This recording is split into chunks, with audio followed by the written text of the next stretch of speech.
la société, leaders d'opinion. Ils sont les sujets de débat.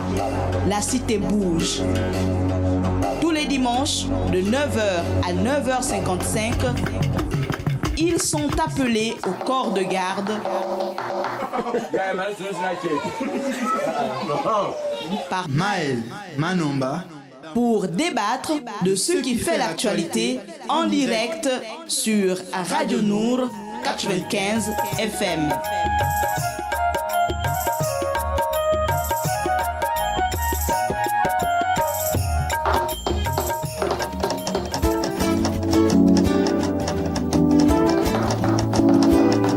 Retrouvez tout de suite votre émission en direct, l'invité du corps de garde, présenté par Maël Manomba.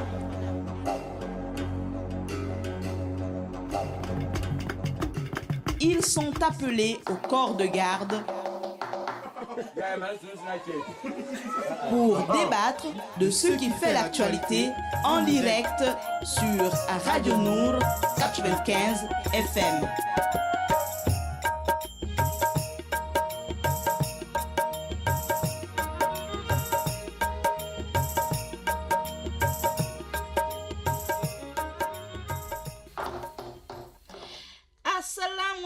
Auditeurs de Radio Nour, bonjour Libreville, bonjour le Gabon, bonjour à toute l'Afrique. Merci de rester fidèles à la 95 FM, la radio au service du développement. Et ce dimanche 30 décembre 2018, de nombreux journalistes se mettent au service de nos auditeurs pour faire le bilan de l'actualité dans notre pays et dans le reste du monde. Nos jeunes stagiaires, Ida Ibinga, nous fera le bilan de l'actualité à l'échelle locale. Paturel Minsa fera le tour du globe et Adiza Adamou nous fera la déchronologie de l'actualité dans le monde musulman. Et parce qu'ils sont de la rédaction de Radio Nour, comme invité, nous recevons sur ce plateau Oumou Ouermi, responsable de la rédaction de Nour Télévision. Oumou, assalamu alaikum, merci Dibot d'être parmi nous cet après-midi. Bonsoir Oumou. Bonsoir, assalamu alaikum Maël et assalamu alaikum à tous nos auditeurs de Radio Nour. Voilà, la retransmission sonore de cette émission est assurée par Axel Kumba aux côtés de Hugues Montungi. Nous disons encore merci à toute l'équipe technique de près ou de loin. Merci à notre directeur général, M. Issa Abesolo, nous ne l'oublions pas. Merci également à M. Moussa Dingui que nous allons rejoindre à travers le téléphone d'un moment à l'autre pour nous faire aussi son bilan de l'actualité locale et internationale tout à l'heure. À la présentation, Maël Manomba de Mouabi.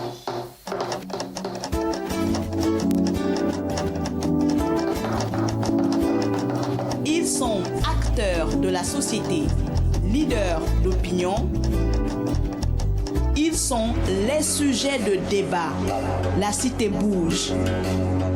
Tous les dimanches, de 9h à 9h55, ils sont appelés au corps de garde par Maël Manomba pour débattre. Voilà, après avoir présenté nos invités, appelés au corps de garde pour débattre de l'actualité locale, musulmane et internationale, pour faire le bilan, nous sommes le 30 décembre, il faut le rappeler. Alors, l'équipe technique également, elle a été présentée, qui accompagne. Nous allons suivre Adiza Adamou dans ce tour du monde de l'actualité musulmane en 2018. C'est tout de suite. Assalamu alaikum. Assalamu alaikum wa rahmatullahi wa barakatuh à tous. L'une des actualités qui a marqué le monde musulman en 2018, c'est la signature par le roi Salman du décret autorisant les femmes à conduire en Arabie Saoudite. Décret signé en septembre 2017, rentré en vigueur en 2018, notamment le 4 juin 2018 avec la délivrance des premiers permis de conduire destinés aux femmes. Rappelons que l'Arabie Saoudite était le seul pays au monde à interdire l'accès au volant aux femmes. L'actualité du monde musulman a été marquée aussi cette année par l'élection du 6 novembre 2018 de Ilhan Omar à la Chambre des représentants des États-Unis. d'origine somalienne. Avant de remporter sa primaire pour représenter les démocrates, elle a été candidate aux élections américaines de la Chambre des représentants de 2018 pour le 5e district du Minnesota. Ilhan Omar est la première femme d'origine somalienne dans une assemblée législative d'un État américain et la deuxième femme musulmane élue au Congrès américain avec Rashida Tlaib. Sur le plan sportif, le géant du sport Nike a élaboré un hijab adapté à la pratique du sport chez les athlètes musulmanes pour leur faciliter la vie. C'est au printemps 2018 au Moyen-Orient que Nike mettait en ligne une campagne publicitaire du hijab spécialement conçue pour la pratique du sport. Ce qui a également marqué l'actualité du monde musulman, c'est Aung San Suu Kyi qui a été déchue d'un prix par Amnesty International le 13 novembre 2018 à cause de son silence sur le massacre des Rohingyas, une minorité musulmane de Birmanie. Estimant qu'elle avait trahi les valeurs qu'elle défendait autrefois, Amnesty International lui a retiré en 2018 le prix qu'il lui avait attribué en 2009, le prix d'ambassadrice de conscience. Le monde musulman a été marqué par le meurtre en octobre 2018 du journaliste Jamal Khashoggi dans le consulat de l'Arabie Saoudite en Istanbul, mettant en cause le prince héritier Mohammed Ben Salman. Et pour prouver sa légitimité, le prince héritier a entrepris le mois dernier une tournée dans les pays du Maghreb, tournée entamée ce jeudi 22 novembre 2018 qui a vu le mécontentement de certaines personnes, notamment en Tunisie. La visite du prince de ce 27 novembre 2018 a été marquée par des manifestations contre son rôle dans la guerre au Yémen et en Algérie. Une pétition a circulé avant son arrivée le 25 novembre pour dénoncer la visite du prince héritier et la société civile, quant à elle, a appelé à manifester contre sa venue. Selon le rapport de l'organisation non gouvernementale Save the Children, 85 000 enfants seraient morts de faim entre avril 2015 et octobre 2018 au Yémen. L'ONG affirme dans un communiqué avoir utilisé des données de l'ONU pour évaluer le taux de mortalité dû au cas de malnutrition sévère chez les enfants de moins de 5 ans. Pour l'ONU, la situation humanitaire au Yémen est la pire au monde. Le secrétaire général de l'ONU, Mark Lowcock, affirmait le 23 novembre dernier dans un communiqué que la crise alimentaire au Yémen était liée au conflit qui sévit dans le pays, d'où les rebelles soutenus par l'Iran contrôlent le port de Houdeïra et la capitale yénite, rendant l'accès difficile. L'actualité musulmane en 2018 en Égypte a été marquée ce 12 novembre 2018 par l'interdiction de la vente des gilets jaunes aux particuliers. En effet, les autorités égyptiennes, craignant une contagion de gilets jaunes français à l'approche du 25 janvier, date anniversaire du soulèvement populaire qui a entraîné la chute d'Hosni Moubarak en 2011, ont tout simplement interdit la vente des gilets jaunes. Au Sénégal, l'actualité du monde musulman a été marquée à la fête de la Tabaski cette année par le mouton Ladoun à cette période, véritable star sur le marché. Il s'achète entre 500 000 et 5 millions de francs CFA durant la fête de Ramadan et surtout de Tabaski.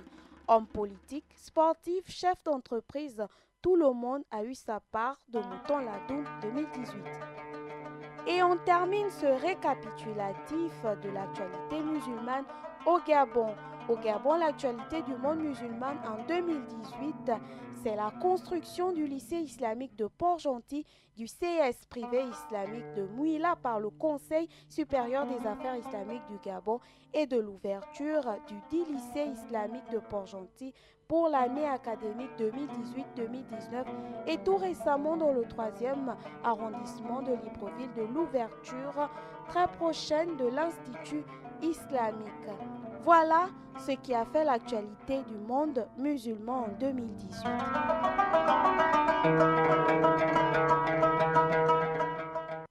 Merci Adiza Adamou pour ce tour du monde de l'actualité dans le monde musulman. On va rappeler à nos auditeurs quand même que vous êtes la spécialiste des questions du monde musulman à la rédaction de Nour Radio Télévision. Alors, comment se porte le monde musulman en 2018? Alors, assalamu alaikum wa rahmatullahi wa barakatuh à tous. L'actualité du monde musulman en 2018, on n'a pas trop eu de guerre, voilà, notamment Boko Haram. Il n'y a pas vraiment eu beaucoup de bousculades de ce côté. Par contre, il y a eu beaucoup de signatures pour essayer d'arrêter un peu, de sécuriser un peu le terrorisme, notamment au Mali, en Mauritanie et quelques autres pays arabes. Maintenant, dans l'ensemble, on va dire au Gabon par exemple, qui est un pays laïque, voilà. Après la construction des mosquées, des différentes mosquées, le Conseil supérieur des affaires islamiques au Gabon a mis en place, a commencé à mettre en place maintenant les établissements notamment secondaires, parce que primaire, il y en avait déjà. Maintenant, c'est le tour des établissements secondaires avec le lycée islamique de Port-Gentil, celui de Mouila et l'annonce récemment de l'ouverture de l'Institut islamique qui va ouvrir ses portes prochainement dans le 3e arrondissement de Libreville. On va parler un peu aussi de Ramadan, de la Tabaski. Le Ramadan a été marqué cette année, on va dire, par la crise qui a traversé le monde l'année 2018. La fête, c'était pas vraiment ça. Les commerçants.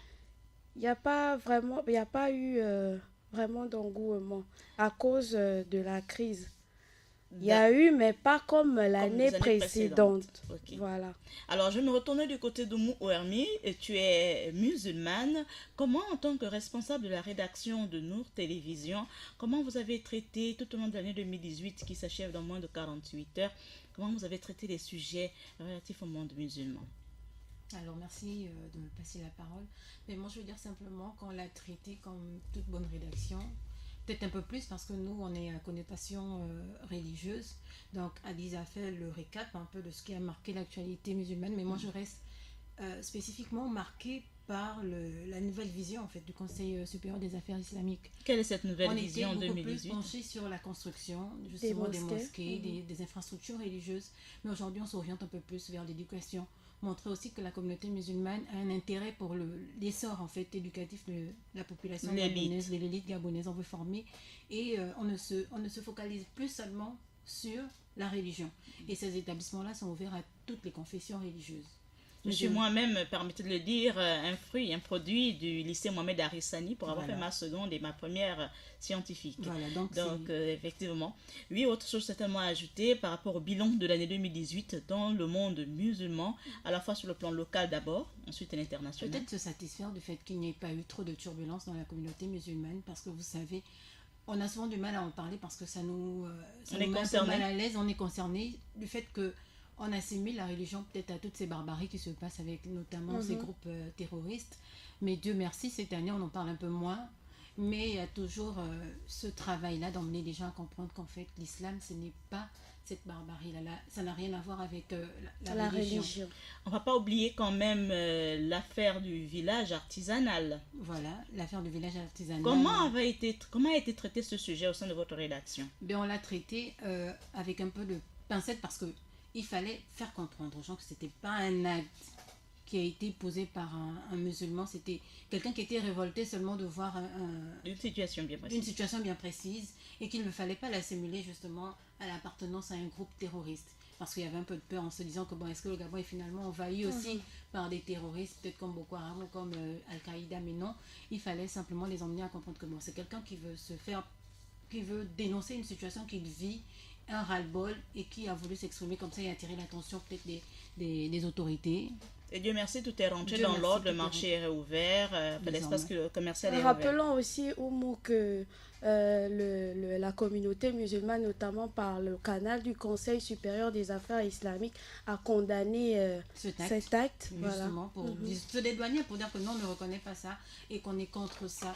Mais comme disait Maëlle tout à l'heure, Dieu merci, tout est rentré dans l'ordre. On a pu maîtriser la situation et justement, les activités ont repris de au ce niveau côté-là, oui. du village artisanal. Alors moi, en tant que journaliste, j'aimerais bien quand même que vous m'expliquiez, et pareillement pour nos auditeurs qui nous écoutent, à vous aussi auditeurs, vous avez l'occasion, je rappelle quand même au passage, de réécouter cette émission sur nos chaînes YouTube et Facebook pour les rediffusions, et bien sûr ce soir à 21h. Alors je voulais juste savoir, vous êtes toutes les deux musulmanes, c'est déjà la première chose, de la confession, de la religion, vous êtes journaliste, reporter. Vous avez perdu un confrère cette année 2018, pas des moindres, il s'agit du journaliste saoudien Jabal Khashoggi. Exactement. De quoi est-il question? Alors, d'abord, Oumou. D'accord. Ben, le départ de Khashoggi, je vais le dire avec beaucoup de sincérité, c'est quand même quelque chose qui fait peur pour du moins dans le domaine de la pour profession. Les journalistes ou pour les musulmans? D'abord. Pour les journalistes d'abord parce que c'est un journaliste qui est décidé dans peut-être l'exercice de ses fonctions. Les raisons, on les évoque avec beaucoup de pincettes parce que il serait dit que c'est suite. Il n'y a pas assez de lumière sur la question. Il n'y a pas assez de lumière sur la question. Mais on pense à des représailles par rapport à certaines dénonciations dans l'exercice de ses fonctions. Donc, on est emmené à se poser la question de savoir est-ce que finalement être journaliste, c'est aussi être exposé à ce genre de choses. Parce que si pour avoir exercé ce pourquoi tous les métiers sont à risque, les médecins finissent par attraper les maladies de leurs patients. Hein. Oui, mais voilà. Nous, on est beaucoup plus exposés, j'ai envie de dire, au vu de ce qui s'est passé avec Khashoggi. Parce que rentrer dans le consulat de ton pays et puis ne plus jamais en ressortir, bon, ça, c'est quand même assez choquant. Quelle est l'évolution de cette situation aujourd'hui, certainement en 2019? Ben, aujourd'hui, on parle disons que les États essaient de trouver pour certains un consensus et pour d'autres, ils veulent mettre la lumière. Donc, jusqu'à présent, on n'a pas exactement le feedback de ce qui s'est réellement passé. Le prince Salman, en faisant le tour du monde musulman, a été apprécié dans certains espaces et pas dans d'autres. Oui, justement. Comment vous avez traité ce sujet? Toujours avec beaucoup de diplomatie, parce que il faut dire que ces questions-là, ça rime aussi à la diplomatie. C'est les relations que ces États-là entretiennent justement avec le prince, avec l'Arabie Saoudite.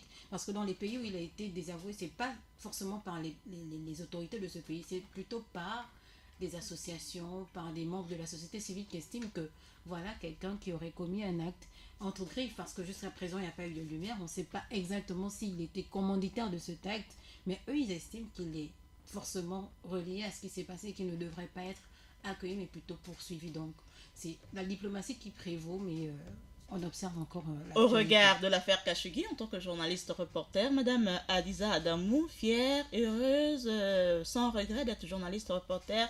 2019, vous me lancez davantage sur le terrain pour les sujets, pour les reportages, avec bien sûr beaucoup de déontologie. Oui, non? Absolument, Maëlle.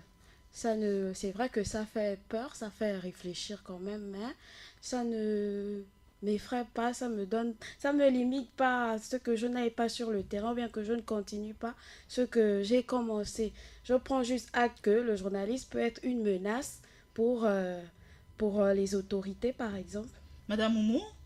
Mais bon, je dirais simplement que c'est un métier qu'on fait, on a choisi avec beaucoup d'amour. C'est vrai que ce genre de situation nous emmène à réfléchir un tout petit peu, mais je ne regrette pas et je vais pas m'arrêter là en fait. 2019, je vais continuer à faire mon travail, peut-être avec beaucoup d'attention, parce que on va pas s'exposer non plus. La vie, elle est belle, il faut la vivre et tout. Donc, je reste journaliste, toujours aussi engagée en 2019. Et pour cette année 2019, justement, quels sont les sujets phares qu'on va retrouver pour traiter dans le monde musulman? Quels sont les sujets phares? Les sujets phares pour l'année 2019. Dans le monde musulman, bien sûr. Dans le monde musulman, je dirais... il y a peut-être la lumière sur cette situation avec l'affaire Khashoggi. Il y a à l'échelle locale, au Gabon. À l'échelle locale, au Gabon, on va parler peut-être de la mise en place effective des projets du Conseil supérieur des affaires islamiques. Les projets phares pour l'année 2019. Les projets phares pour l'année 2019, on a la construction d'un établissement au niveau d'Untoum, de lycée islamique d'Untoum. On aura certainement aussi la construction d'un établissement du côté de Franceville, parce que l'idée du Conseil, c'est de pouvoir implanter des établissements sur l'ensemble du territoire gabonais.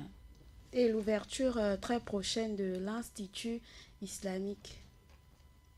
Quelle est la différence, la particularité entre la différence entre l'Institut islamique et le Conseil supérieur des islamiques du Gabon?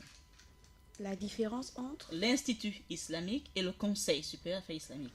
On va dire Quels que sont les rôles de chaque? le conseil gère un peu, on va dire le conseil gère tout ce qui est apport avec l'islam, voilà, les états, l'éducation, la religion, voilà, le conseil met en place des organes pour, on va dire quoi, pour l'expansion de l'islam au Gabon.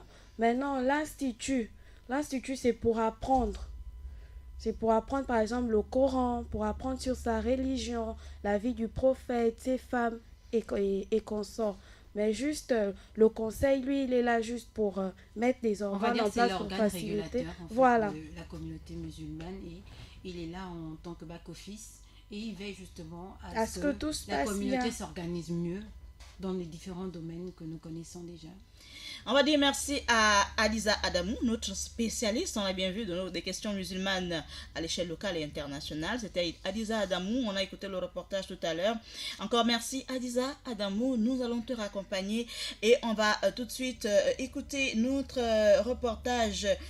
Nous allons rejoindre notre studio. Nous allons rejoindre dans notre studio Ida Ibinga. Alors, nous allons présenter à présent, nous allons faire le tour du monde, donc avec la rétrospective de l'actualité locale avec Ida Ibinga, qui va ensuite nous rejoindre sur ce plateau. Et pour cela, nous allons raccompagner Adiza Adamou et lui souhaiter déjà tous nos voeux de nouvel an. Merci également à vous. Merci.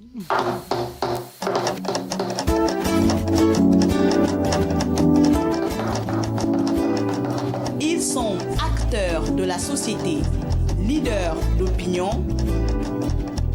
Ils sont les sujets de débat. La cité bouge. Tous les dimanches, de 9h à 9h55, ils sont appelés au corps de garde par Maël Manomba pour débattre de ce qui fait l'actualité en direct sur Radio Nour 95 FM.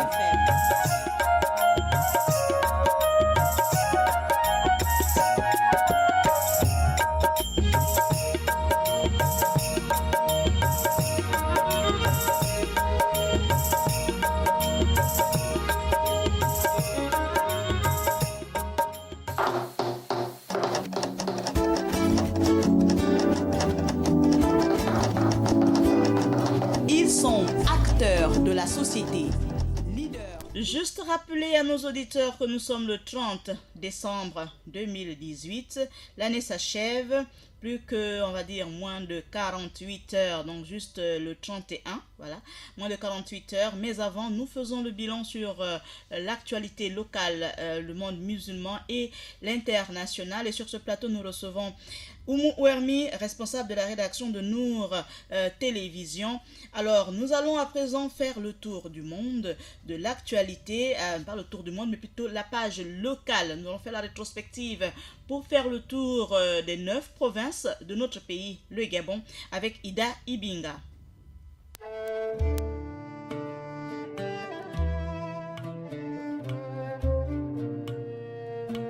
En cette fin d'année 2018, ce qu'on peut retenir de l'actualité, la capitale gabonaise qui a connu une réhabilitation des structures sanitaires, à savoir le CHU d'Angondje qui a été inauguré le 6 février 2014 par le couple présidentiel suivi de l'Institut de cancérologie d'Angondje.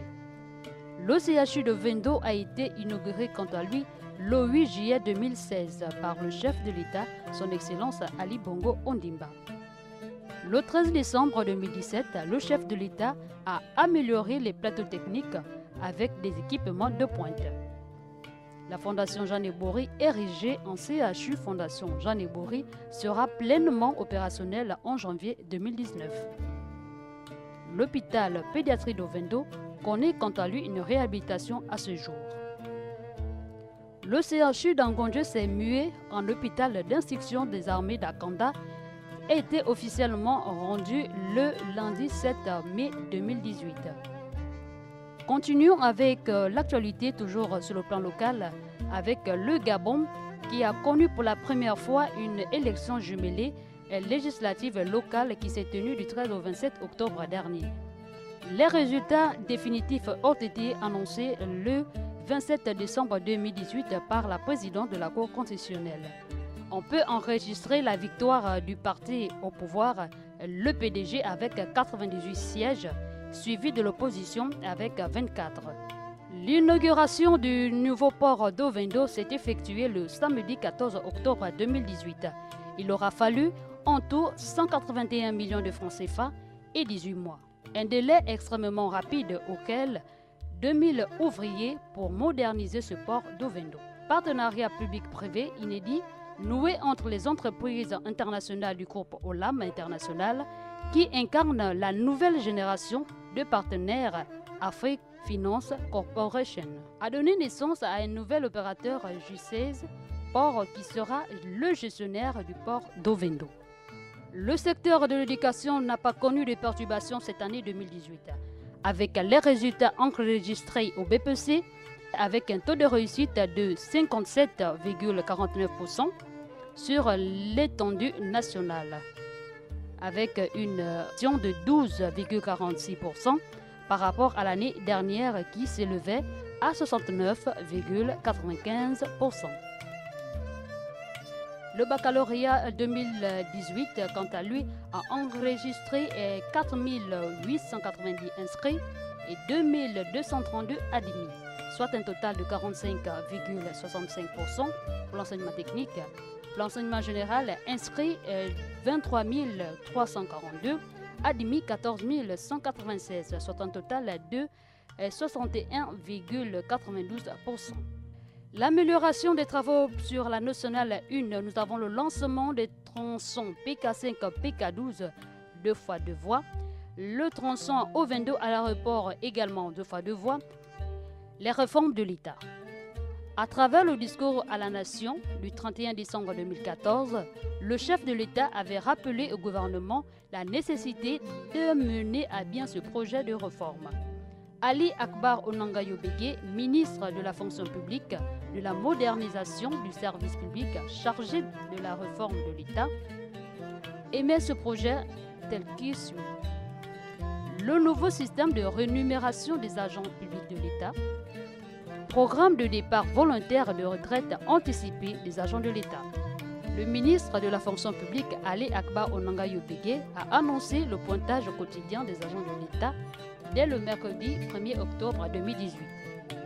Suite à l'interprétation des articles 13 et 16 de la Constitution, la présidente de la Cour constitutionnelle a rendu le 14 novembre 2018 expressément autorisé le vice-président de la République à présider un conseil des ministres en lieu et place de son Excellence, M.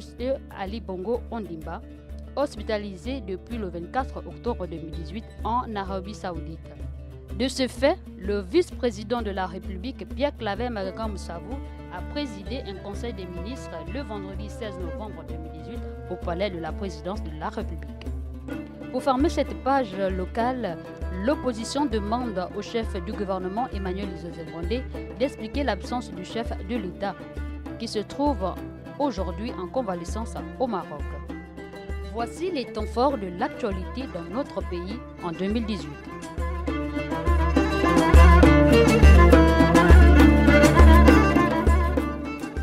Voilà, elle nous rejoint dans notre studio Ida Ibinga après nous avoir présenté les temps forts de l'actualité dans notre pays, le Gabon. Comment Ida, en tant que jeune stagiaire, tu as réalisé ce compte rendu? Alors, dis d'abord bonjour Maëlle, bonjour Madame Oumou, qui sont sur le plateau bien sûr, et Monsieur Abdoul, pour dire tout simplement que nous sommes là pour donner le meilleur de nous-mêmes et déjà ces éléments que nous avons pu donner comme information, nous avons mené à faire des recherches sur le net pour avoir les dates précises, exactes, afin de donner l'information. Alors, vous dites tout simplement qu'il a fallu mettre de l'énergie et de la disponibilité pour pouvoir réaliser tout ce contenu et puis donner encore le meilleur de moi-même. Alors, Oumou, tu viens d'écouter comme nous ce reportage. Est-ce qu'il y a une actualité que tu as certainement traitée ou une actualité qui n'a pas été assez développée dans cet élément? Mais je dirais qu'on a fait le tour. D'ailleurs, lorsque l'élément passait, je ne faisais qu'acquiescer en disant que oui, je me retrouve. Effectivement, ce sont des événements qui ont marqué l'année 2018. Mais de tous ces événements, on reste figé sur l'événement, enfin du moins l'actualité qui a le plus fait parler d'elle, c'est-à-dire la réforme de la fonction publique. Parce que ça a été une réforme pas assez facile. Il fallait oser de dire que il faut en faire un gel de recrutement. On va remettre en place un système de contrôle de gestion des agents publics et d'ailleurs même instaurer un système de paiement par bon de caisse pour pouvoir justement assainir le fichier de la fonction publique et connaître désormais qui est finalement agent et qui ne l'est pas. Parce que justement la fonction publique s'est rendu compte qu'on payait certainement des personnes qui n'étaient pas au poste. Donc il y avait des postes vacants mais qui étaient quand même payés et pour lesquels l'État dépensait énormément d'argent. On parle de près de 60 milliards de dépenses par mois. Comment ont été traités ces sujets pour parler des réformes, des magazines, des reportages? Qu'est-ce qui a été fait au sein de la rédaction de Nour Télévision? Au sein de la rédaction de Nour, on a fait un peu de tout parce qu'il fallait réellement commencer par emmener les téléspectateurs à comprendre, à s'approprier d'abord le système. C'était quoi la réforme? Il fallait l'expliquer sur tous ses plans, de manière large. Un maximum de communication. Donc on a dû faire des reportages sur le terrain. On a dû aller vers les personnes ressources, c'est-à-dire le ministère de la fonction publique, pour qu'ils nous expliquent. On est allé dans les administrations rencontrer les responsables des directions centrales et tout, pour qu'ils expliquent aussi les GRH, comment est-ce que le système de pointage sera effectué, mais aussi aller chez les concernés, c'est-à-dire les fonctionnaires gabonais, pour voir comment ils perçoivent cette décision du gouvernement-là. Alors justement, par rapport à ces rencontres-là entre journalistes et personnes ressources, ça n'a jamais été une partie de plaisir, disons-le à haute voix. Jamais. Alors comment ça s'est fait justement pour aller à la quête de l'information? Il faut avouer, comme c'est une initiative de ces départements-là, on va dire que c'est eux qui avaient beaucoup plus besoin de communiquer. Donc, c'était assez facile pour nous d'avoir ces informations-là. Donc, on n'a pas eu trop de difficultés dans ce sens parce qu'eux, ils étaient disposés à communiquer. Ils avaient vraiment envie de communiquer. Ils avaient envie de communiquer parce qu'il fallait faire comprendre aux populations de quoi il est question. Et donc, on était assez à l'aise dans le traitement de cette information. Et le feedback avec les téléspectateurs, donc les hommes de la rue, les micro-trottoirs, comment ça a été? Un peu difficile, mais je pense que les gens finissent par s'approprier le principe parce que lorsqu'on dit aux jeunes qui rentrent que bon, écoutez, il y a un gel de recrutement, durant 3 ans, la fonction publique ne va pas embaucher. On est un peu crispé, on est un peu sur la défensive, mais lorsqu'on va comprendre plus loin que c'est simplement pour pouvoir assainir, pour pouvoir faire un nettoyage, voir plus clair dans ce qui existe déjà comme fichier de la fonction publique, voir est-ce qu'il n'y en a pas qui veulent aller en retraite, on parle de départ volontaire, est-ce qu'il n'y en a pas qui sont des fonctionnaires fantômes pour pouvoir justement libérer les bons de caisse et permettre à ces jeunes-là diplômés d'être recrutés. Donc au fur et à mesure qu'on a communiqué sur la réforme, les gens se sont appropriés l'idée et beaucoup ont vu le bien fondé de la chose et ont mieux appréhendé justement. Il faut aussi ajouter que ça a donné vraiment l'occasion à cette jeunesse-là de se mettre dans le taux emploi. Effectivement, parce que cette réforme-là, ce gel de recrutement, nous a emmené à susciter l'envie d'entreprendre. Et surtout que le gouvernement a mis en place des politiques pour emmener les jeunes, et même les moins jeunes, du moins, toutes les personnes qui désirent justement mener des activités économiques à entreprendre. Donc, on n'est plus figé sur la fonction publique. Désormais, on est plus dans l'entrepreneuriat et l'auto-emploi.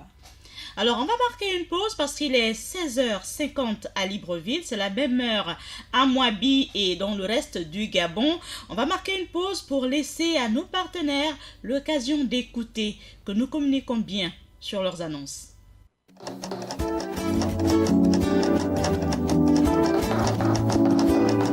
Ils sont acteurs de la société, leaders d'opinion. Ils sont les sujets de débat. La cité bouge. Tous les dimanches, de 9h à 9h55, ils sont appelés au corps de garde par Maël Manomba pour débattre de ce qui fait l'actualité en direct sur Radio Nour 95 FM.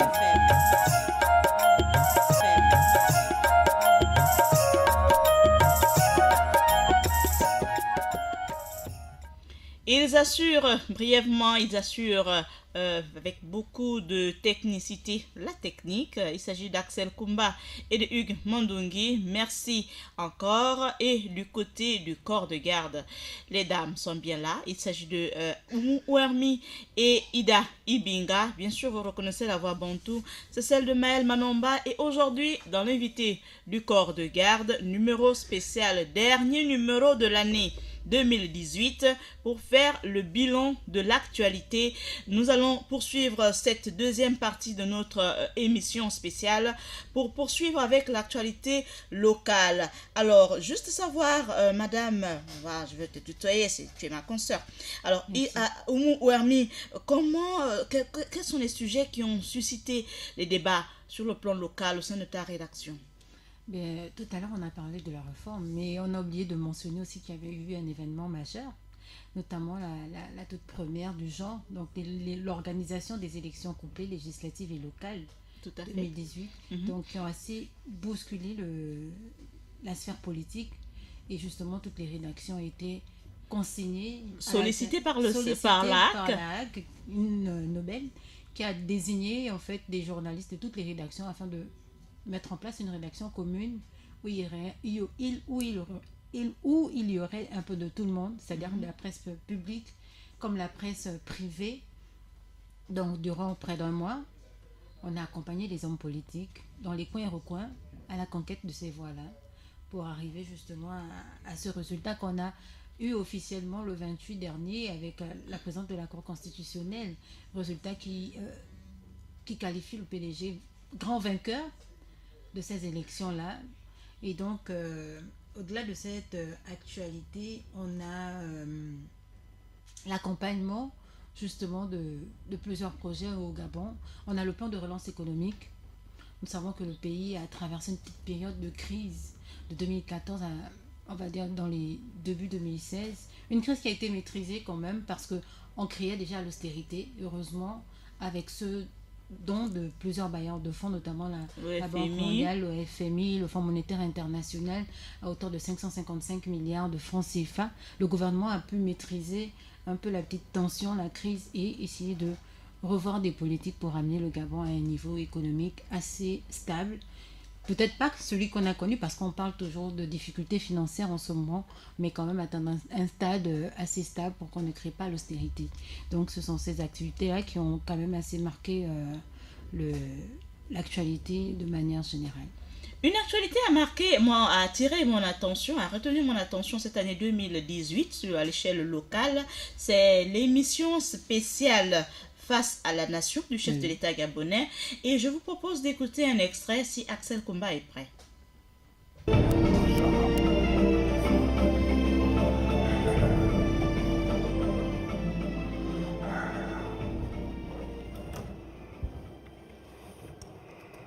Monsieur le Président, bonsoir. Bonsoir. Bienvenue sur le plateau de Face à la Nation, une émission au cours de laquelle vous répondrez directement aux questions de vos compatriotes. Questions qui tourneront essentiellement autour du social, de l'économie et de la politique. Dans d'autres secteurs, nous avons aussi lancé une zone économique spéciale qui aujourd'hui nous permet d'avoir de très bons résultats dans certains secteurs.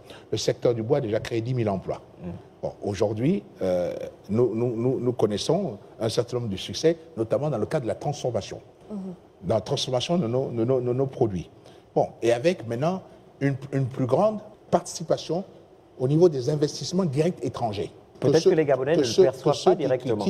Que ceux qui critiquent fassent la preuve qu'ils ont fait mieux et qu'ils viennent maintenant proposer quels sont leurs projets qui, pour la plupart, sont assez fumeux et obscurs. Monsieur le Président, vous en parliez tout de suite à l'instant. D'accord. Voilà.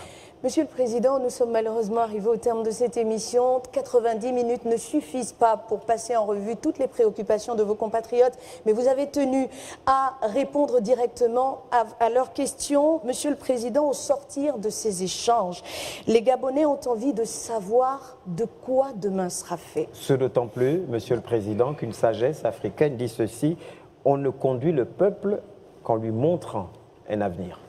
D'abord, vous remercier, les producteurs de cette émission, pour avoir eu cette idée qui nous a permis d'échanger par rapport aux préoccupations de nos compatriotes. Je sais que dans ce genre d'émission, ceux qui nous regardent, qu'ils soient sur le petit écran ou même dans cette salle, estiment que c'est passé trop vite et qu'on n'a pas eu le temps de voir toutes les questions et notamment en détail.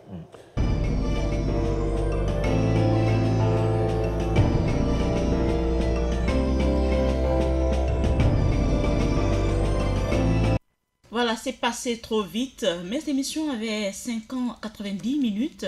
On va d'abord se tourner du côté de Ida Ibinga, qui à cette époque était encore, n'avait pas encore démarré dans nos locaux.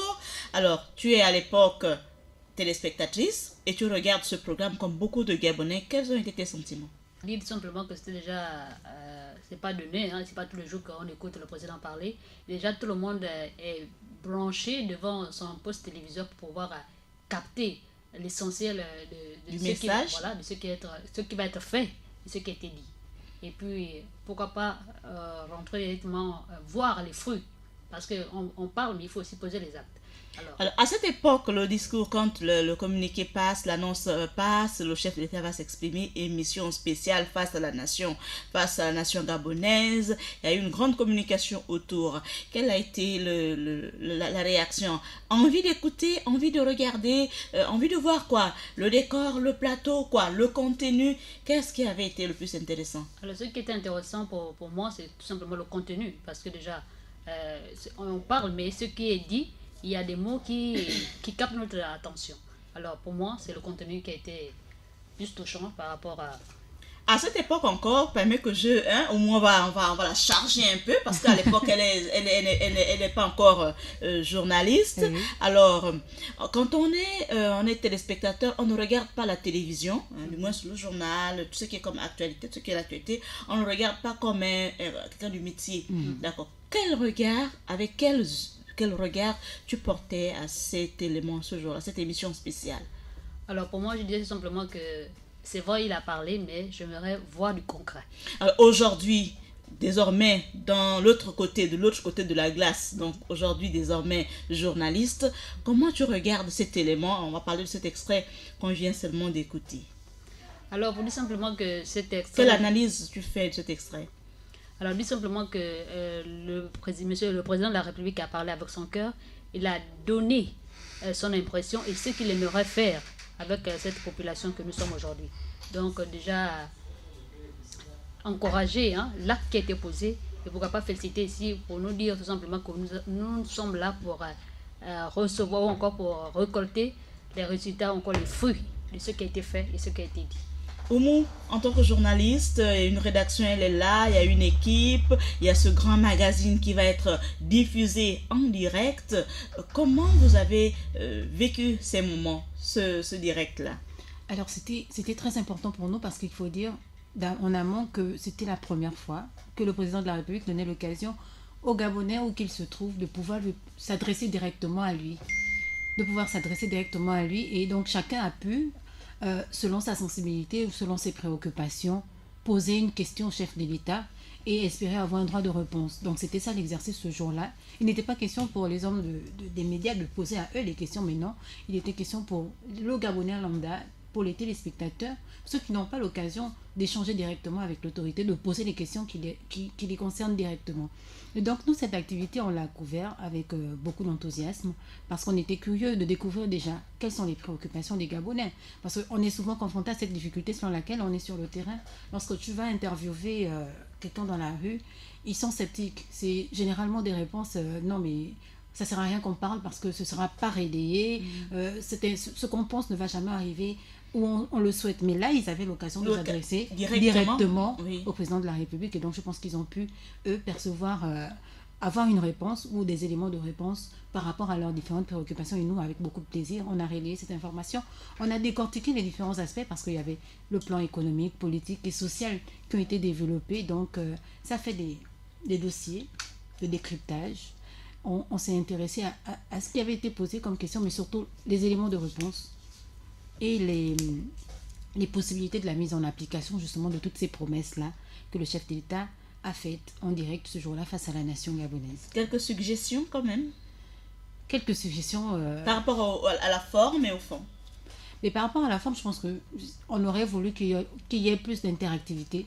Parce que les questions avaient été récoltées à l'avance, longtemps à l'avance. Et donc, il n'y avait pas cette spontanéité-là dans les réponses. Il y a certains qui sont même allés imaginer que c'était des montages et tout ça. Donc, pour faire plus vrai, peut-être que la prochaine fois, il faudra justement permettre aux gens de poser des questions en direct, mettre une plateforme pour que les téléspectateurs puissent appeler directement ou envoyer leur message directement pour s'adresser eux, et non pas par la voix d'un journaliste, mais directement échanger avec le chef de l'État.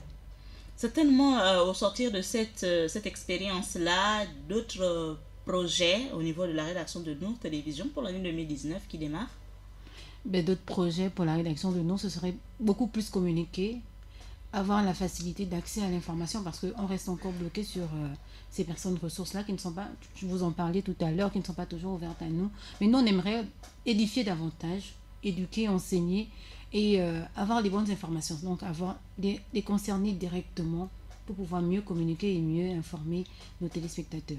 Quelle a été la réaction des hommes de la rue, du micro-trottoir, au sortir de cette émission spéciale? Mais ils étaient partagés. Il y en a qui étaient assez convaincus, il y en a qui étaient très contents de savoir que le chef de l'État s'est livré à cet exercice-là qui n'est pas aisé, mais il y en a qui sont restés quand même sceptiques, comme c'est toujours le cas. Mais on va rester sur ceux-là qui étaient beaucoup plus optimistes, qui étaient beaucoup plus heureux de voir un chef de l'État se préoccuper des questions qui les concernent. Donner de son temps. Donner de son temps pour répondre à ces questions, que ce soit de l'insécurité dans les établissements, que ce soit des questions liées justement au gel de recrutement, que ce soit des questions liées justement à l'accompagnement des projets de l'entrepreneuriat, enfin aux conditions, aux histoires de contrôle de routine, ce qu'on appelle vulgairement la raquette, voilà, des agents parfois sur les rues. Donc toutes ces petites questions-là qu'on peut estimer un peu banales pour un chef de l'État, mais qui a pu quand même donner des éléments de réponse et surtout prendre des décisions par rapport à ces actes-là pour permettre justement aux Gabonais de pouvoir vivre pleinement dans la quiétude. D'abord une question qui sera la même à toi, Oumou, mais d'abord à Aïda Ibinga. En tant que jeune journaliste, quels sont les sujets, ou alors quel est le sujet qui certainement fait l'actualité mais n'a pas été assez traité? Alors pour moi, déjà, pour l'année 2018. Oui, pour l'année 2018, je vais vous parler d'abord de la baisse du prix du carburant qui a été revue. Mais par contre, on n'a pas revu à la baisse le prix de la bouteille de gaz, donc le gaz butane. Oui. Entre-temps, ce dernier est le plus utilisé dans les ménages. On sent une femme au foyer, ça on dirait. Alors, quel était le sujet, que ce soit dans ta rédaction ou dans nos autres rédactions, qui fait vraiment l'actualité, mais qui n'a pas été assez décortiqué? C'est un peu une colle parce que je pense comme ça beaucoup de sujets, mais je dirais tout de suite que le sujet pour moi qui n'a pas été assez décortiqué, c'est le sujet justement relatif au problème d'insécurité dans les établissements. On en parle difficilement, peut-être parce que ça touche directement certaines personnes, certaines autorités, mais c'est un sujet qui revient beaucoup. Et qui a fait énormément de dégâts, pas seulement en 2017, mais même en 2016. Quand on va un peu en arrière, on voit tous ces dégâts-là qui sont causés justement par non seulement la consommation des stupéfiants, des drogues, notamment par le Kobolo en ce moment, mais en plus de ça, les violences verbales entre élèves, enseignants, élèves, mais aussi on parle de harcèlement dans les établissements de la place, harcèlement des enseignants vis-à-vis des élèves. Donc c'est des questions qu'on n'a pas beaucoup traitées, nous au sein de notre rédaction, mais qui ont peut-être été abordées ailleurs, mais dont on est conscient quand même parce qu'on a des petits frères, on a des connaissances dans les établissements et donc on peut justement être au fait de ce qui se passe au sein de ces établissements-là. Alors, nous poursuivons sur ce plateau spécial bilan 2018 pour refaire le tour d'horizon de l'actualité à l'échelle locale, dans le monde musulman et à l'international. Nous allons à présent faire le tour du monde de l'actualité avec Patua Minsa.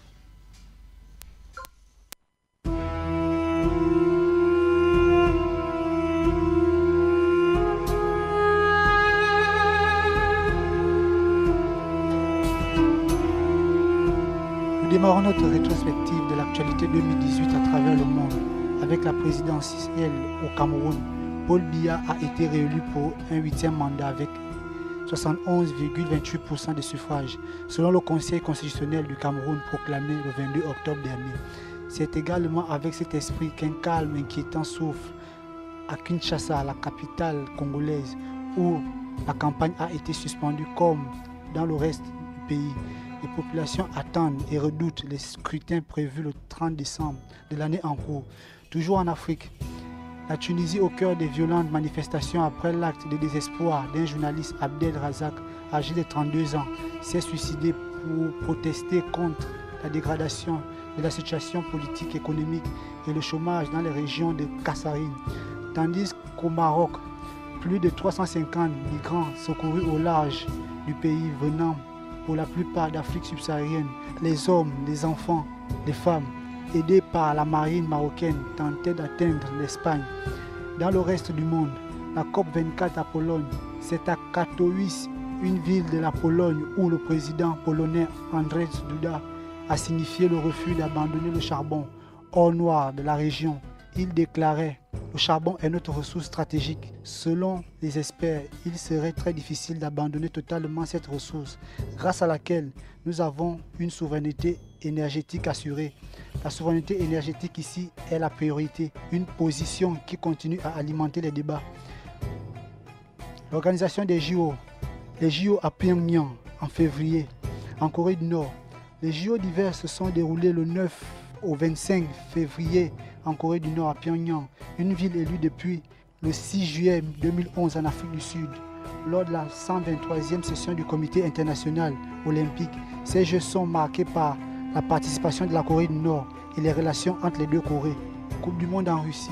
Après le Brésil en 2014 remporté par l'Allemagne, c'est la Russie que la France a remporté la Coupe du monde de football pour la seconde fois, 20 ans après leur premier sacre. Le 15 juillet dernier, au stade Lojniki de Moscou, les tricolores se sont montrés impitoyables face à la Croatie, au score de 4-2 en Tanzanie. Le tsunami en Indonésie. Cette année en cours, l'Indonésie a vécu une situation fâcheuse. Le tsunami qui a fait plus de 400 morts, plusieurs dizaines de disparus, des milliers déplacés. Ce 22 décembre, la population reste dans la crainte de vivre les mêmes cauchemars. Nous fermons cette page aux États-Unis par la blague déplacée de Donald Trump aux anciens combattants amérindiens le lundi 27 novembre lors d'une cérémonie d'hommage aux anciens combattants amérindiens Navarros à la Maison Blanche. Le président Donald Trump a fait une référence déplacée à Pocahontas. Selon le président, il ne parlait pas du célèbre personnage amérindien, mais attaquait la sénatrice démocrate Elizabeth Warren qu'il accuse de mentir sur ses origines amérindiennes et les exploite à des fins électoralistes. Assalamu alaikum auditeurs de Radio Nour, nous sommes toujours ensemble et en direct sur notre studio, dans notre studio de Radio Nour, 6 à Mbatavea, à la mosquée de Mbatavea. La fréquence est la 95 FM, surtout ne touchez plus à rien, la radio, c'est la passion du savoir au service du développement. Nous sommes ensemble ce dimanche 30 décembre 2018 et avec ma consoeur de la rédaction de Nour Télévision, notre invité Oumou Ouermi, aux côtés de notre jeune stagiaire Ida Ibinga et également de Adiza Adamou. Nous faisons ensemble le bilan, le récapitulatif de l'actualité locale, musulmane et internationale. Et à l'instant, c'était avec Paturel Minsa, nous avons fait le tour du monde, le tour du globe de l'actualité internationale. Alors, sans plus tarder, Oumou, après avoir écouté cet élément sonore, quelle est l'actualité internationale qui n'a pas été assez présentée? Assez présentée par la rédaction de Nour. De Nour, oui. Mais comme d'habitude, l'international, on fait le tour. Bon, peut-être qu'on ne s'est pas trop apaisanti sur les élections à Madagascar. Oui.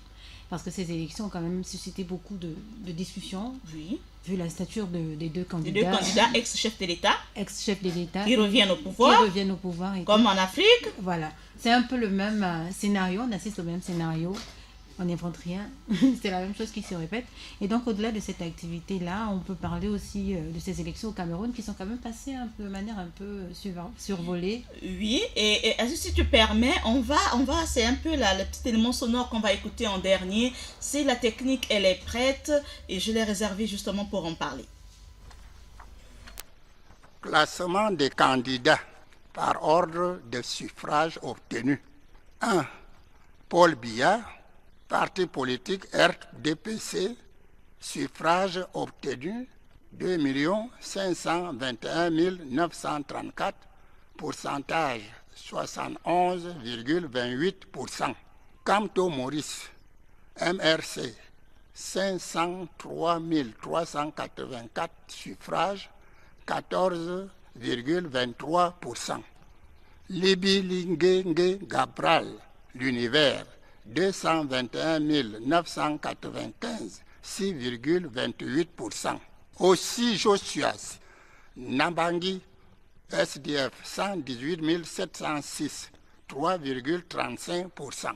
Ndam Joya Adamou, UDC, 61 220, 1,73%. Garga Aman Adi, ADD, 55 048, 1,55%.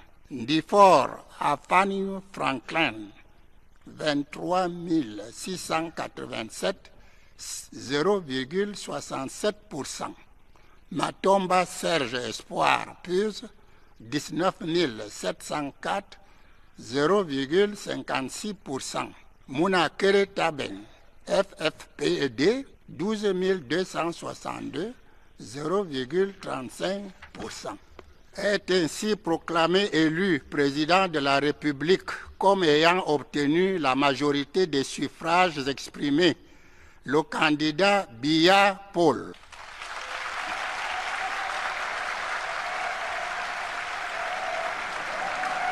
Silence dans la salle. Silence dans la salle. Terminé. L'élection est terminée. Voilà, l'élection est terminée. C'était l'ambiance au soir des résultats, de la proclamation de ces résultats. Et je rappelle simplement le score, c'était 71,28%. Paul Biya qui revient au pouvoir du côté du Cameroun. Pour parler de l'actualité internationale, justement, pour enrichir tes propos, Oumou. Alors, quel a été ce regard-là? Quel a été le regard? Sur quel angle vous avez traité cette actualité? Une victoire écrasante, assez surprenante, au vu des précédentes contestations quant à la réélection de l'homme, parce que 8e mandat, un Paul Biya assez vieux, on ne sait plus si l'efficacité sur le terrain sera celle souhaitée par les populations. Et donc on est tenté de se demander, est-ce que les Camerounais n'ont pas finalement démissionné? Parce qu'il y a cette partie de la population, là, lorsqu'on l'interroge, qui dit je vis au Cameroun, mais je ne suis pas au fait de ce qui se passe au Cameroun, parce que les décisions qui sont prises, l'élection du président, ça ne me concerne pas. Alors qu'on sait bien que c'est un pays très fragile, très fragilisé aujourd'hui, avec le Nord qui est attaqué, qui est une presque session avec le Nord qui est aujourd'hui sous le contrôle de le Nord anglophone, qui est sous le contrôle de Boko Haram. Une situation qu'on n'arrive pas à maîtriser malheureusement, mais qui quand même, comme vous l'avez dit, fragiliser le pays et créer justement cette distinction entre les Camerounais francophones et les Camerounais anglophones. Un Paul Biya qui est réélu avec un tel pourcentage, on est tenté de se demander si finalement il y a une opposition au Cameroun. Surtout quand on voit une liste pléthore de candidats avec des résultats, disons-le, assez médiocres, 1%, ça laisse beaucoup à réfléchir. Ça laisse à désirer. Et aujourd'hui, ce 30 décembre, toujours pour parler de l'actualité, c'est bien le bilan certes, mais du côté du Congo-Kinshasa, c'est le grand jour, c'est l'élection présidentielle, l'élection législative également. Alors, cette élection, justement, en tant que rédactrice de la rédaction de Nour Télévision, comment vous regardez cette actualité? Mais c'est aussi une actualité aussi sensible, peut-être pas aussi sensible que pour celle du Cameroun, mais le Congo-Kinshasa, on sait par quoi ce pays est passé ces derniers temps, et on sait justement tous les débats que cette élection suscite, justement avec un Kabila qui s'est un peu effacé, mais pas réellement, parce que au final, le candidat investi par le parti, c'est son candidat. On a envie de dire, c'est presque lui. C'est presque lui, c'est sa doublure. Et donc aujourd'hui, le peuple congolais est plus que jamais déterminé à faire en sorte que l'on ne parle plus jamais de ce parti-là, du parti Kabila. Et donc, on craint qu'au lendemain de ces élections-là, il y ait encore un soulèvement des populations. Un lendemain assez lointain dans la mesure où la première partie de l'élection s'est faite aujourd'hui, dimanche 30 décembre, mais les régions qui ont été écartées pour des raisons de pour des raisons de fièvre, de conflit, vont voter en mars. Donc du coup, ça fait des résultats déjà qui vont avoir mitigés. Parce qu'on ne peut pas comprendre que, à la limite, si ces régions-là sont vraiment atteintes et que on ne peut pas réaliser une élection là-bas. Alors qu'une campagne était bien réalisée. Mais voilà, vous allez comprendre qu'il y a un problème. Il y a un problème dont on ignore réellement la source, parce que ça frise à quelque chose de pas logique.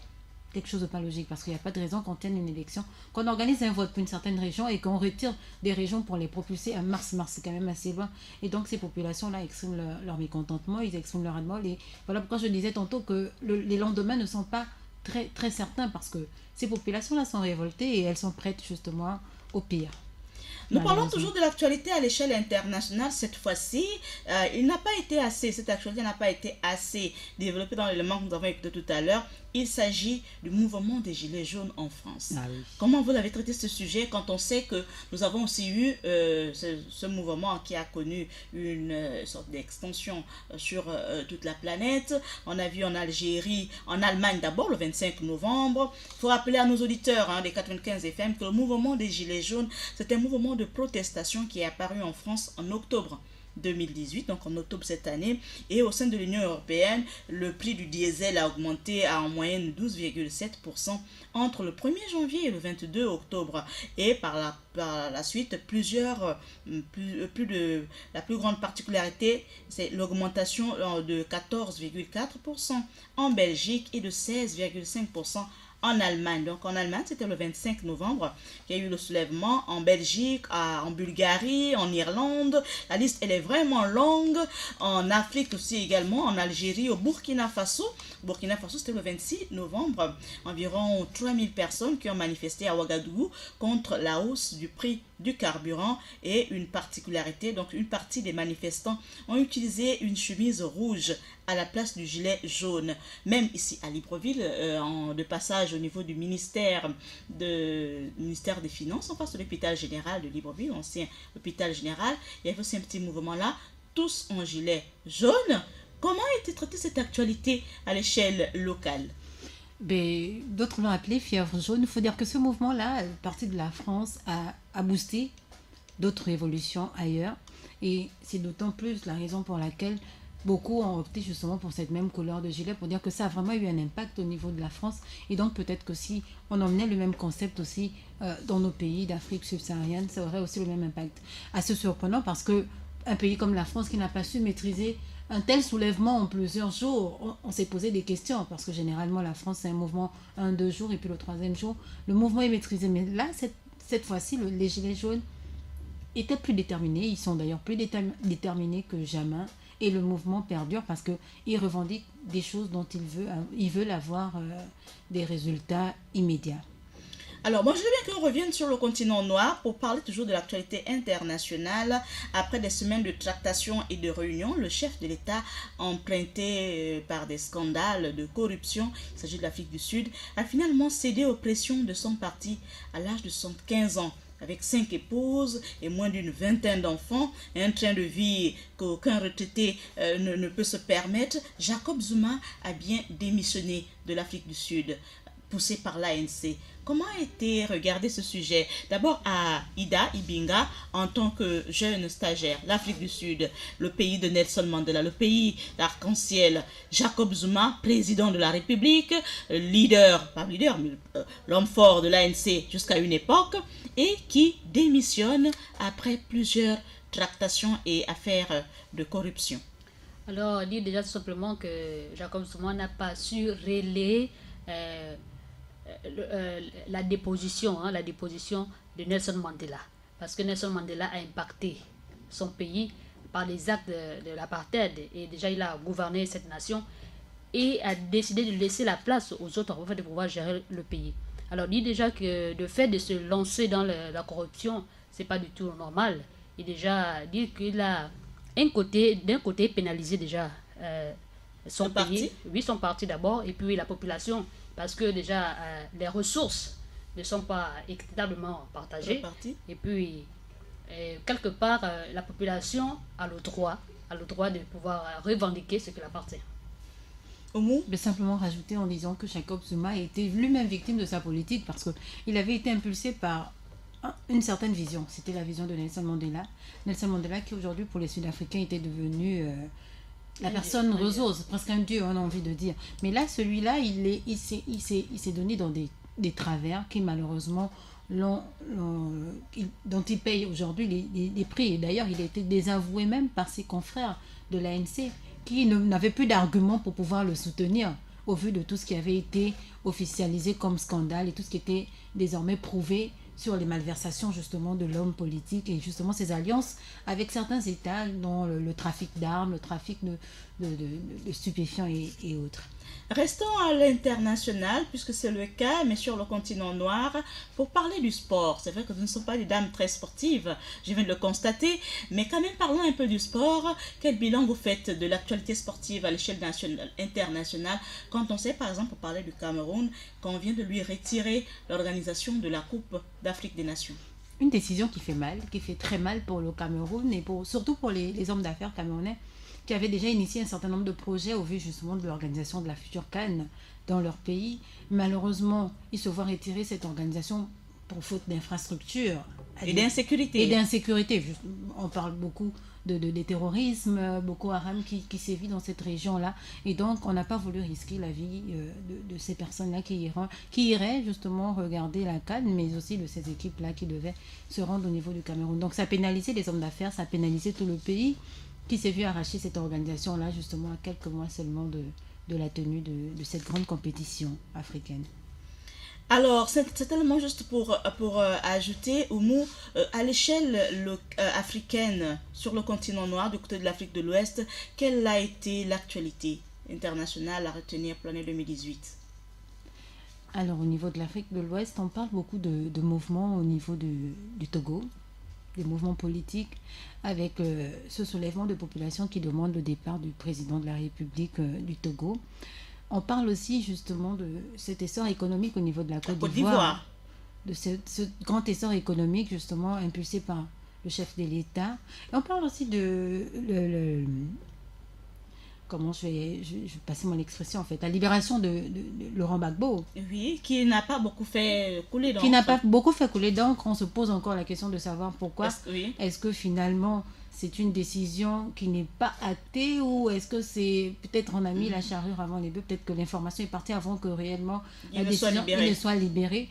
Donc il y a ça, il y a aussi la libération de Simone Gbagbo un peu avant celle de son mari. Elle par contre, on peut déjà la voir sur le terrain, on peut voir les sensibilisations qu'elle organise, elle va à la rencontre des populations, faire ce témoignage-là, demander à ce que la Côte d'Ivoire se réconcilie par rapport justement à ce qui s'est passé en 2000, à tous ces actes-là de barbarie qui se sont déroulés en 2000 dans ce pays. Voilà, auditeurs de Radio Nour, nous rappelons à nos auditeurs que vous êtes bien en direct de la station de Mbata-VA, c'est Radio Nour, la passion du savoir, la radio au service du développement. Et présentement, vous écoutez votre émission spéciale Invité du corps de garde, numéro spécial bilan de l'actualité 2018. À l'instant, notre jeune stagiaire Paturel Vinta nous a présenté le tour du globe au sujet des sujets phares de l'année 2018.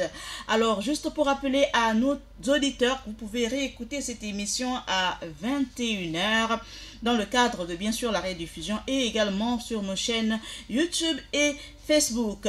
Ouermi, pour l'année 2018 à l'échelle du continent, quelle est la femme qui a le plus bien fait parler d'elle? À l'échelle du continent, la femme qui a le plus bien fait parler d'elle, j'ai envie de dire quoi.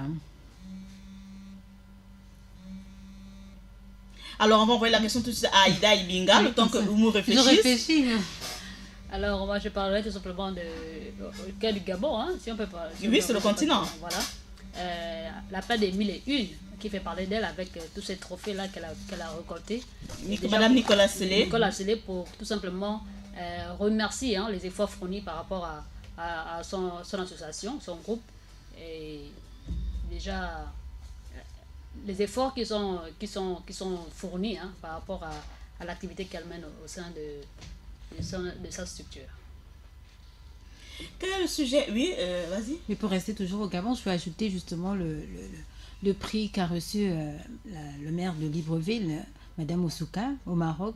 Elle avait été primée en tant que première femme qui va gérer justement l'institution d'Afrique subsaharienne, régulateur justement de toutes les collectivités en matière de gestion des mairies et des départements dans le globe.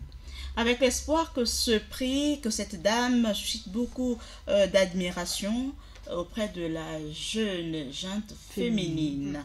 Alors nous poursuivons ce plateau spécial bilan de l'actualité 2018 sur Radio Nour, sur le studio de Radio Nour, et ensemble juste rappeler à nos auditeurs que Monsieur Moussa Ndiengi et notre directeur général Monsieur Issa Abeselo sont sur le terrain du lycée Mohamed Harissani, donc indisponibles, mais nous vous promettons de recueillir leurs sentiments, d'être avec nous dans le cadre de nos prochains numéros.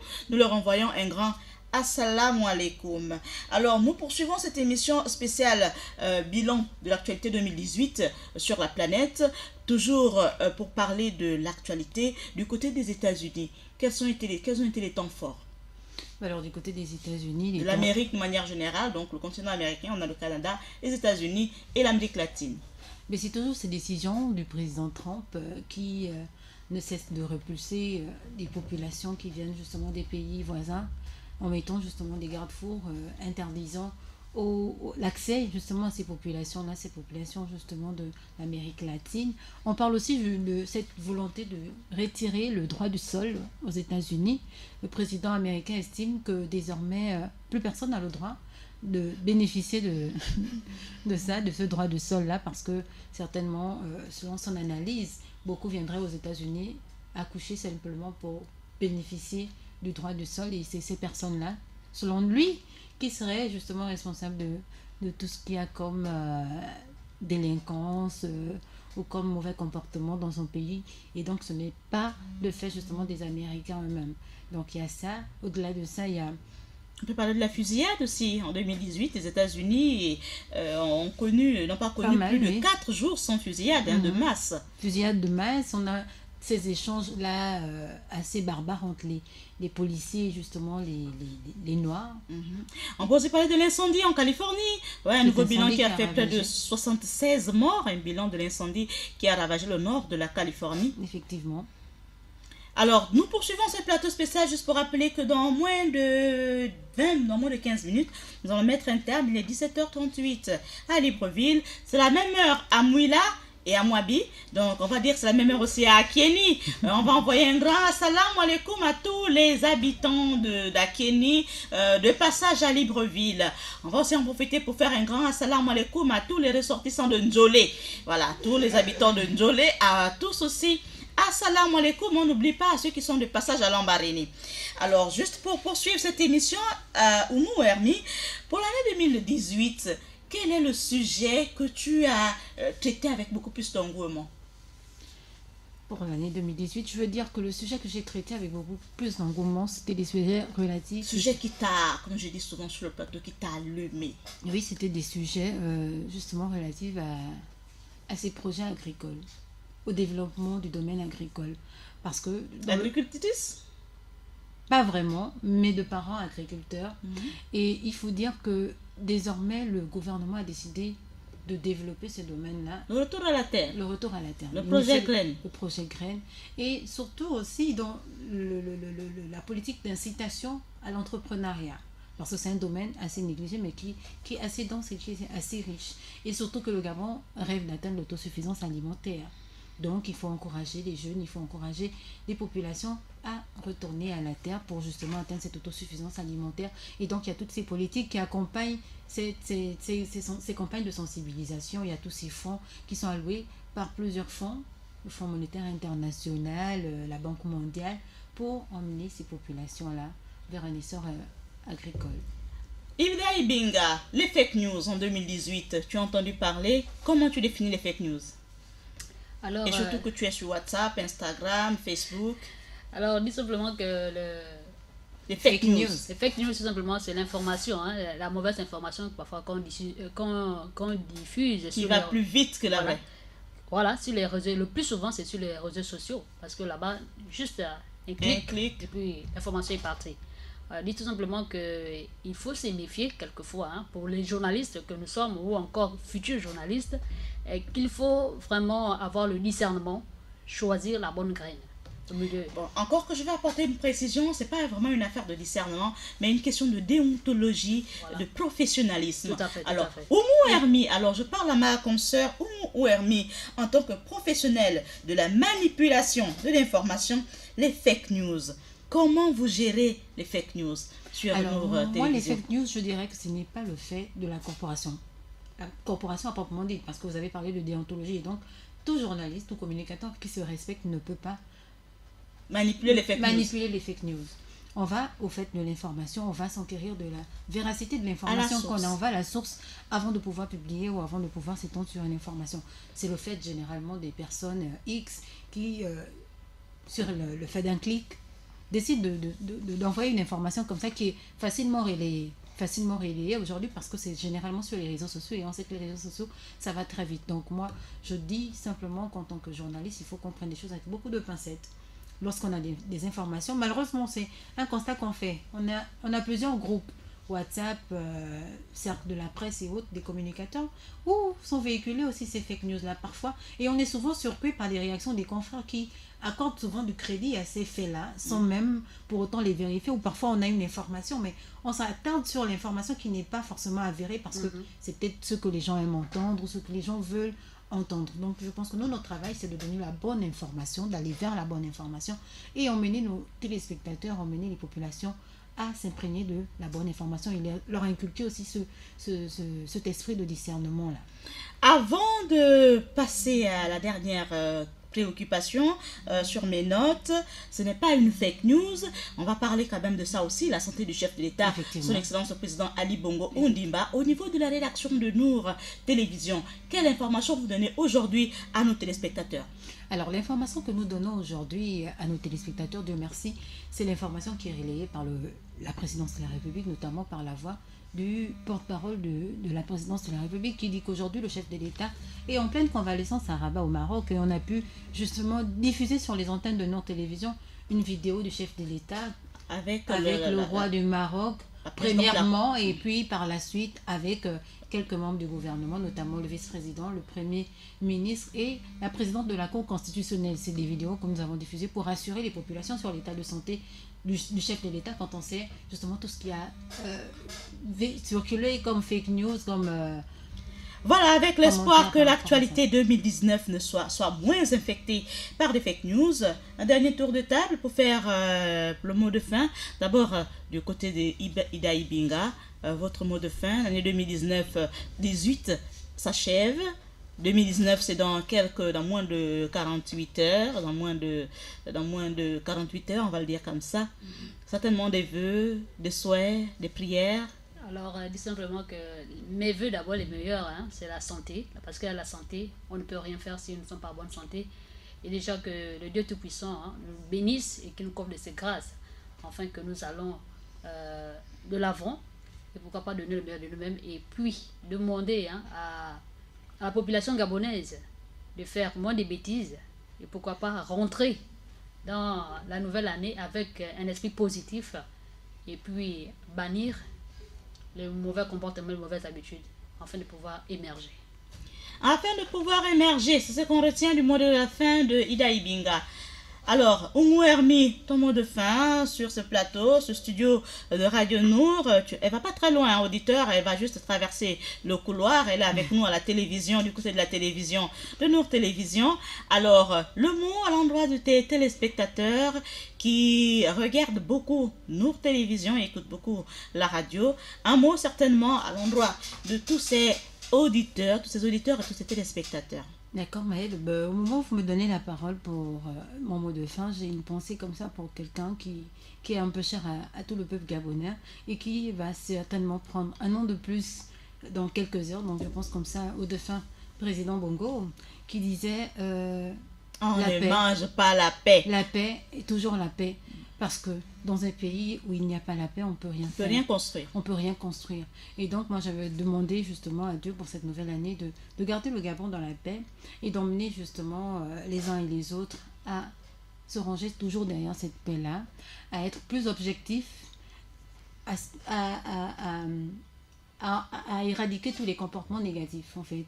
Et que tout le monde, de manière unanime, où qu'on soit, à quelque niveau qu'on soit, que chacun essaie de travailler justement pour l'essor du Gabon, que 2019 soit moins pénible financièrement parlant, économiquement parlant, que 2018. Donc, qu'on retrouve notre stabilité économique qu'on a toujours eue et qu'on parle de moins en moins de crise au Gabon, que le chef de l'État rentre au pays et qu'on taise aussi toutes ces fake news là autour de son état de santé et que l'on se projette justement dans des projets pour le développement du Gabon.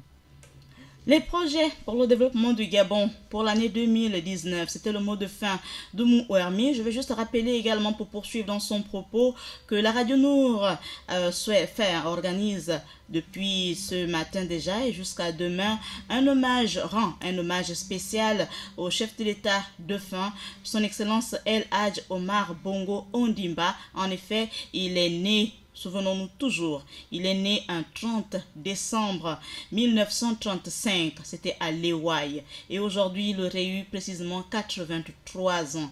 Nous envoyons un grand assalamu alaikum à toute sa famille de la communauté musulmane. Nous envoyons des grands vœux de paix et d'amour à toute sa famille biologique du côté de quelque part là-bas à Kieni, à Bongoville. J'espère que c'est dans les bonnes régions, n'est-ce pas? Bien sûr, bien sûr. Oh, tu connais un peu mieux le Rotogoué que moi.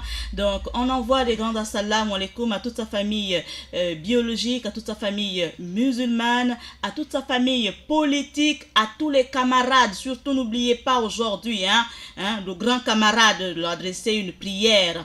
Peut-être pas dans une église ou à la messe, mais même à la maison, marquer 2 minutes pour se souvenir qu'il est le socle de cette nation et que nous ne devons pas tout. Mais au moins, il a fait sa part. Donc, assalamu alaikum à lui et à toute sa famille. Un assalam particulier à la maman. Oui, à la maman. Oui. Aïcha. Adja Aïcha, voilà. Assalam à elle et à toute sa famille. Maman, patience quelque part là-bas. Je crois c'est à Kébé ou là en face là. À Kébé. Ok, d'accord. À elle et à toute la famille. Assalamu alaikum à tous les bongos. À tous les bongos, c'est bien ça? Bongo Ondimba, on va dire. À tous les bongos Ondimba. Assalamu alaikum à Papa Antoine. Oui, sans oublier Papa Antoine. Voilà. Donc, le patriarche. Voilà, le patriarche. Assalam à lui et voilà. Donc, c'est la radio et la télévision Nour qui souhaitons de prier, de marquer dans cette journée 30 décembre quelques minutes quand même, de penser à cet homme qui était jusqu'à sa mort le doyen des chefs d'État de ce continent. Alors, avec l'espoir que l'actualité 2019 soit meilleure que celle de 2018, nous avons dit merci à Oumou pour son mot de fin. Alors, à l'instant, nous avons écouté aussi Ida Ibinga. Merci d'avoir accepté notre invitation avant de faire la photo, parce que nous aurons en auditeur une photo avant de se séparer. Je rappelle également à nos auditeurs que vous pouvez réécouter votre émission L'invité du corps de garde dans son numéro spécial bilan 2018, bilan de l'actualité 2018, ce sera à 21h. Adiza Adamo nous a fait la rétrospective de l'actualité dans le monde musulman. Avec Ida Ibinga, nous avons fait le tour de l'actualité locale et quelques grandes lignes nous ont été présentées par Paturel Minsa pour nous présenter l'actualité dans le reste du monde. Comme invité dans ce studio, nous avons eu Oumou Ouermi de la rédaction de Nour Télévision. Oumou, encore merci. Grandi boti di neni, comme on dit chez nous au village, à Mouabi. Merci beaucoup à vous de m'avoir donné cette occasion de décrypter avec vous l'actualité 2018. Assalamu alaikum, la mise en onde a été assurée, la mise en onde et la réalisation ont été assurées par Axel Kumba et Hugues Mondungi du côté de la technique là-bas, sous la supervision générale de Monsieur Issa Abessolo et la présentation Maël Manomba de Mouabi. Nous sommes le 30 décembre 2018, l'heure est peut-être à la fête, mais attention, marquez toujours un petit instant pour faire le bilan de l'actualité, le bilan de nos vies le bilan de l'année 2018. Ah oui, Oumou, peut-être avant de partir, on revient encore, hein, j'avais déjà ton mot de fin, mais le bilan de l'année 2018, il était positif, professionnellement, familialement, ça a été? Professionnellement, oui, je fais un bilan positif. Et on souhaite toujours le meilleur pour l'année qui arrive. J'espère qu'on pourra faire mieux en 2019. Beaucoup de projets pour Radio et Télé Nour. Un petit changement de paradigme pour la nouvelle année, Inch'Allah. Inch'Allah. Un bilan, certainement. Déjà, l'année s'achève. Ton bilan personnel, il faudra penser à le faire. Hein, en rentrant ce soir, que chacun d'entre nous fasse son bilan. Ida, ton bilan? Alors, pour le bilan, je dirais tout simplement qu'il est positif. Hein. La majeure partie de ma vie, elle est positive. Et puis... Oui, désormais stagiaire à Nour Radio, c'est un bilan quand même que tu peux inscrire en lettres d'or. Avec cette émission, hein, en plus. Corps de garde aujourd'hui avec Maël Manomba, la voix de Mabi. Alors, tout simplement, grand merci Diboti, et puis... Et Maëlle, si tu me permets, je ne vais pas me permettre de quitter ici sans saluer quelqu'un qui m'a fait savoir qu'elle nous suit depuis le départ. Vas-y. Lordine Oyangema. Alors, Dino Yangema, de là où tu te trouves, assalamu alaikum à toi. On n'oublie pas le jeune André Aseko. À toi aussi, assalamu alaikum. Je profite de l'occasion pour envoyer un grand assalam à toute la rédaction de Nour Télévision, à monsieur Jean-Christian Ngoma, à monsieur Junior Adjogbe et bien sûr à leur responsable Isiak Bodorin, également à tous ceux qui nous ont précédés dans cette radio et cette télévision, à vous tous où que vous soyez, surtout assalamu alaikum. N'oubliez pas Chimène Nindong. Chimène Nindong, Chimène, mon pardon. Assalamu alaikum à toi aussi. Assalam à tous les membres du Conseil supérieur des affaires islamiques du Gabon. Merci d'avoir mis en place cette station et cette télévision pour notre épanouissement, mais surtout pour être au service de la communauté musulmane. Assalamu alaikum et à l'année 2019.